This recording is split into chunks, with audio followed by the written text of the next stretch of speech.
Não existindo para já uma justificação acerca desta questão do apagão, e não sendo eu nem eletricista nem técnico de eletricidade em alta tensão ou em média tensão, há uma questão política, no entanto, que ressalta no meio de tudo isto. Segundo os dados que agora temos informação, ao final do dia, eu pelo menos só tive acesso à informação já muito próximo da meia-noite, à hora do apagão, cerca de 35 a 50% da energia fornecida a Portugal estava a ser fornecida pelo estrangeiro. E quando nós começamos a perceber que perdemos a nossa autonomia energética ao longo dos últimos anos e que Portugal durante muito tempo foi autossustentável nesta área, tentamos, e se recapitularmos aquilo que aconteceu nos últimos anos, entendemos que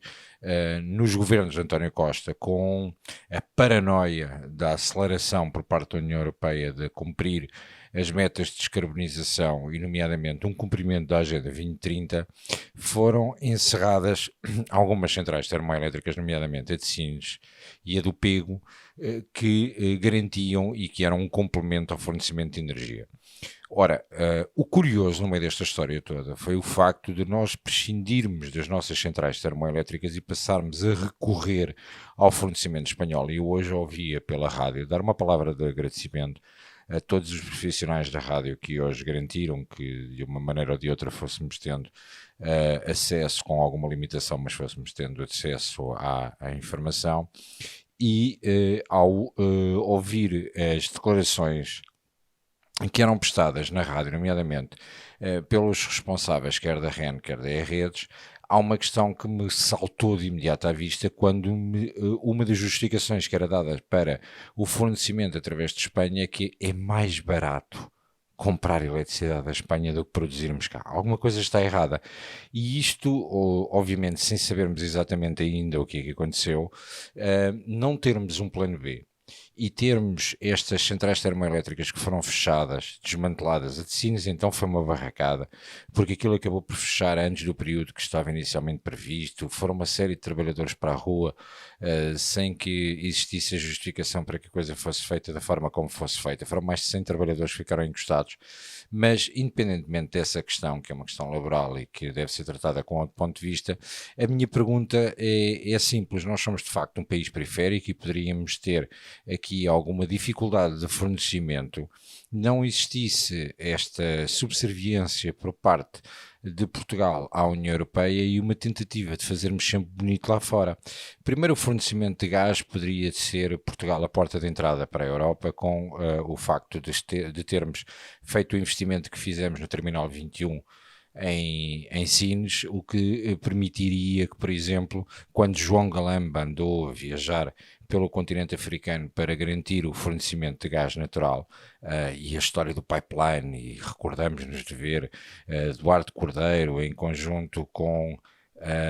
Galamba na televisão, que era o grande projeto ibérico que fornecia gás e que fornecia também hidrogênio e que vinha através do Terminal 21 em Sines, sempre me fez muita confusão e cheguei a questionar, na altura ele era ministro, o Galamba, em Parlamento, pelo facto de não fazermos o fornecimento direto à Europa através de mercados como o mercado africano, nomeadamente na Argélia.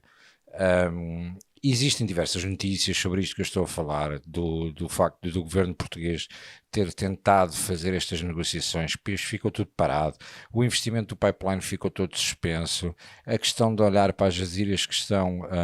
em território nacional, que o anterior Ministro da Economia também falava tantas vezes enquanto trabalhava para o privado, quando chegou ao público não quis falar mais sobre isso. Portanto, nós neste momento temos uma dependência energética, ficou claro hoje, ficou claro. E ficou claro que com um apagão de 6, 7 horas, numas zonas até mais, o país parou. E parou tudo,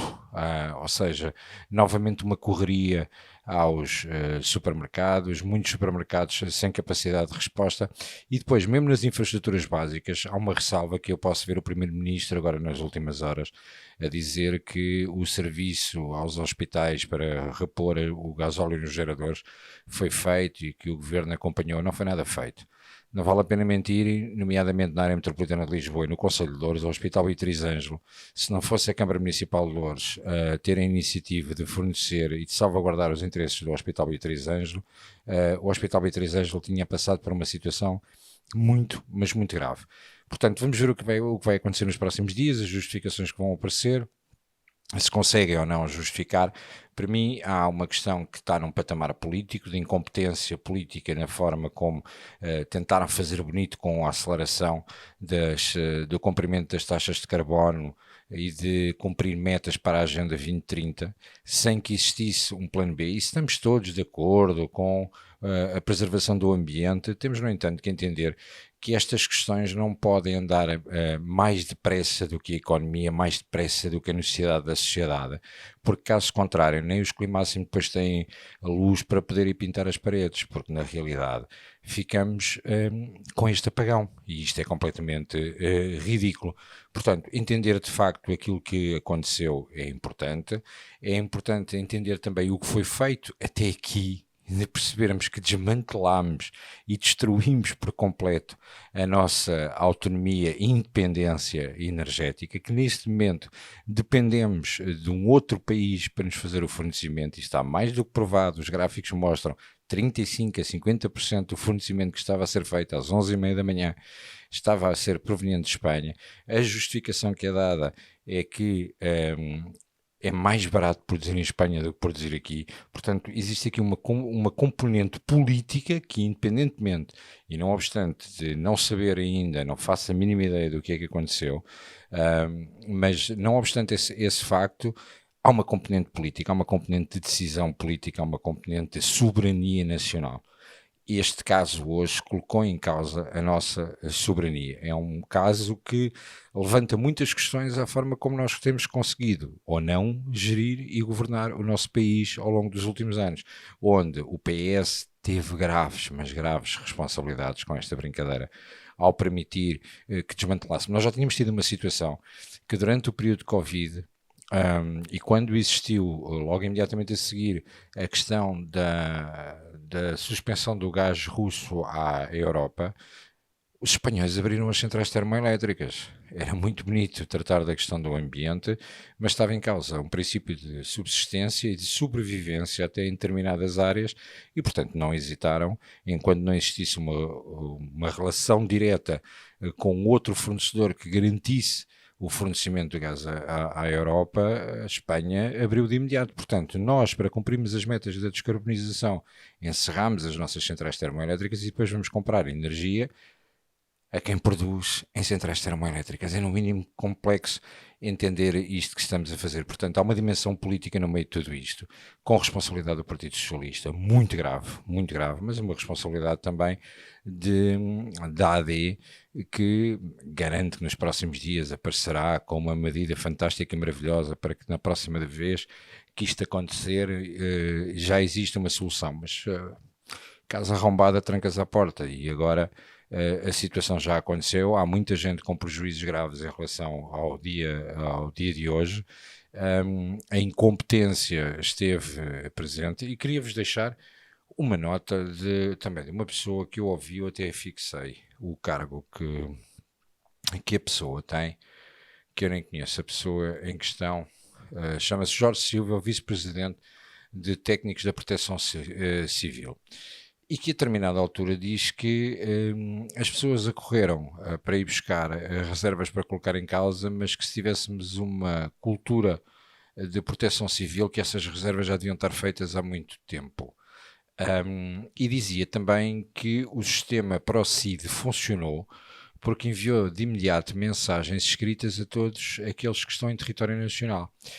Eu não conheço, não sei quem é Jorge Silva, o vice-presidente dos técnicos de proteção civil, mas queria lhe dizer apenas o seguinte. Primeiro, hoje em dia estamos com uma crise económica tão grande que há muita gente que não consegue ter aquilo que precisa para o dia a dia, quanto mais fazer reservas. E depois, em relação a esta situação do ProCid, olha, eu no meu caso, por exemplo, eu estou a gravar este vídeo à 00h41 do dia 29 e queria dizer-lhe que só agora tive acesso a mensagens.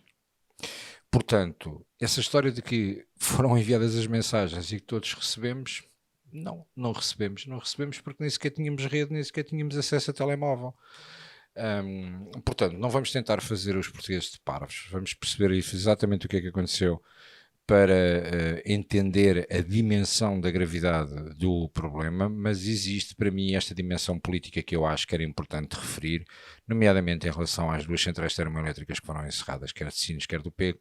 e da forma irresponsável como tudo isto foi feito numa tentativa de acelerar as metas de descarbonização, a pancada de que temos que cumprir a Agenda 2030 e cumprir com estas metas todas, esquecendo que colocámos em causa a soberania nacional, o interesse do povo, a nossa segurança, e tudo esteve suspenso durante horas sem que as pessoas entendessem exatamente o que é que estava a acontecer,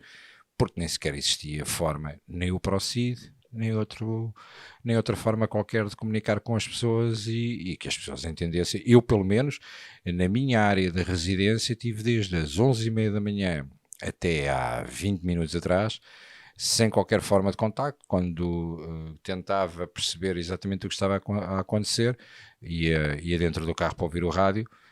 ou utilizava a rádio a pilhas. Pensem lá um bocadinho no que é que aconteceu, vamos pensar e refletir naquilo que foi feito nos últimos anos. É importante sim a descarbonização, mas não coloquem a carroça à frente dos bois, porque têm aqui a prova hoje que a nossa soberania foi colocada em causa e que uma situação destas pode dar barracada, mas barracada a sério. Eu tenho a palavra ao Sr. Deputado Bruno Nunes. Sr. Presidente de algumas bancadas, tenho a certeza de uma coisa: respeitamos a liberdade, mas tal como o senhor em polos opostos, adoro malhar na esquerda.